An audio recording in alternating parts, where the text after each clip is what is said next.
For these children, school exists only in fragments, an interrupted lesson between dawn and dusk. When desks are too expensive, the mind becomes their classroom, and hunger their cruelest teacher.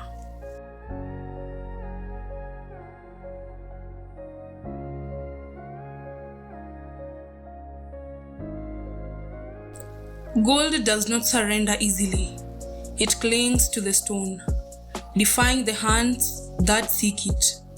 And so, the miners call upon a terrible ally, mercury, a poison that binds gold but slowly unbinds life. But at what cost? This river runs with poison. These hands, stained with wealth, are stained with death. Gold is measured in grams, but its value, its true value, is stolen in whispers.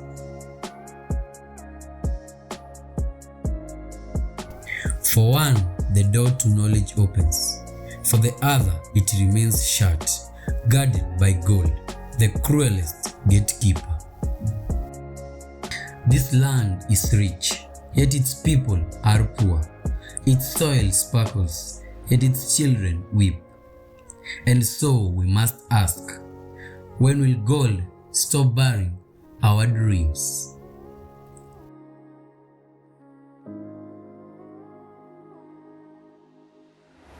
Deep in the heart of Migori, Kenya, beneath the gold soil, lies a promise of wealth. Yet for many, it is a curse disguised as fortune.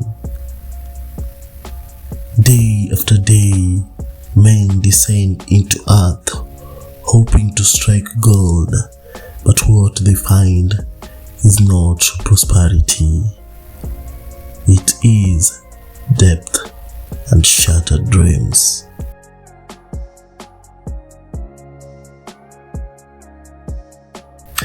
They dig and they dig, some for many months, others for years. What they find is not what they expect. Instead of gold, they uncover disappointment.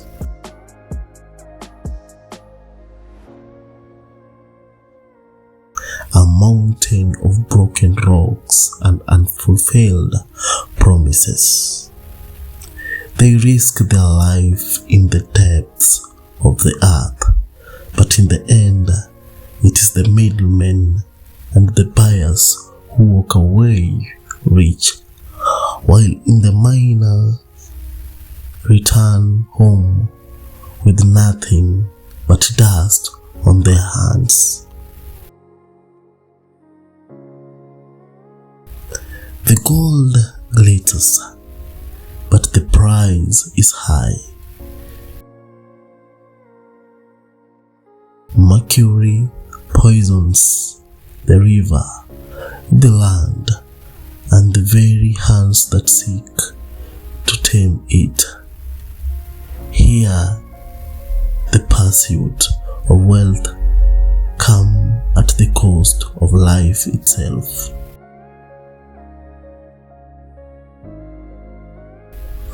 Many women cannot bear the struggle. Their husbands, consumed by the mind's false promises, drown in debt and disappear, left the empty pockets and broken home. These women make the painful choice to live. Education takes a backseat as children are forced into labor.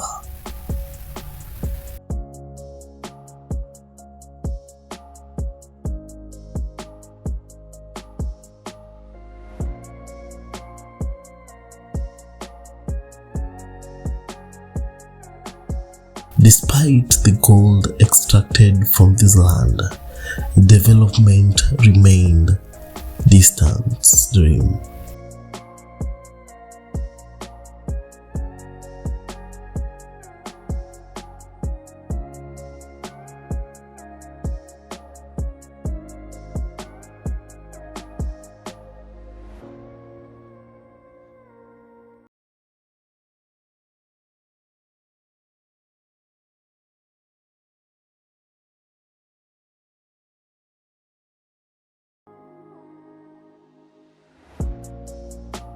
a man's labor, but my children will still go barefoot. We break the stones, but will the stones break our chains? Tomorrow, we dig again. Men live behind the sun, the air and the open sky, descending into a world of darkness, a world where the air is thick with dust, where the silence is broken only by the sound of pickaxes striking the stubborn rock. Down here, there is no light, no water, no connection to the outside world, only hope, the only thing. Hour after hour, day after day, they dig, chasing a promise, a dream of striking gold. Some spend weeks, others spend months, carving tunnel into the belly of the earth, believing that their patience will one day be rewarded. But the earth is merciless. More often than not, it gives nothing in return. Down here, the silence is a defining. No bird singing, no winds blow, no voice calls. There is only the sound of own breathing, echoing off the narrow walls. The deeper they go, the farther they drift from the world above. No network to call home, no sign of time passing, no certainty that they will make it out alive. There is no fresh water underground, no streams to quench their thirst, only sweat and dust. They endure the burning heat, their bodies screaming for relief, yet they keep going because turning back empty-handed is not an option, because up above their families wait, their children depend on them. Every strike of the pickaxes, they risk their lives. A single mistake, a single misstep, and the tunnel could collapse. And when it does, there is no rescue team, no emergency response, only silence. That another father, another husband, another son will not be coming home. After a week beneath the earth, they rise again, tired, broken, and empty-handed. Their hands blistered, their bodies drained, their time lost forever. They walk home in silence, ashamed to face the families that waited, the children that believed, the wives that prayed, because there is no gold, no reward, no change, only more debt, more hunger, more broken promises. They do not speak of their suffering. They don't cry. They don't complain, because they are men, and men are supposed to be strong. But deep inside, they break. Road crumble, hospital remain unrefined, and schools barely stand. The rich follow elsewhere, leaving Migori in the shadow of neglect.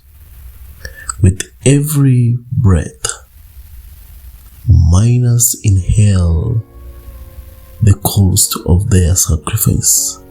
Without proper safety, without medical care, their bodies pay the price long before they ever see real wealth. But is there hope? Can the cycle be broken if resources were reinvested in education, infrastructure, and fair wages? Migori could rise not as a land of lost dreams, but as a beacon of progress.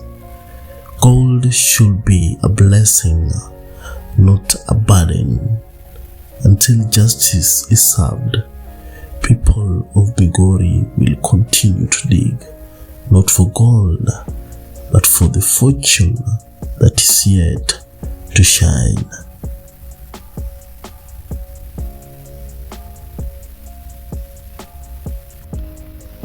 The untold story of gold mining in Kenya.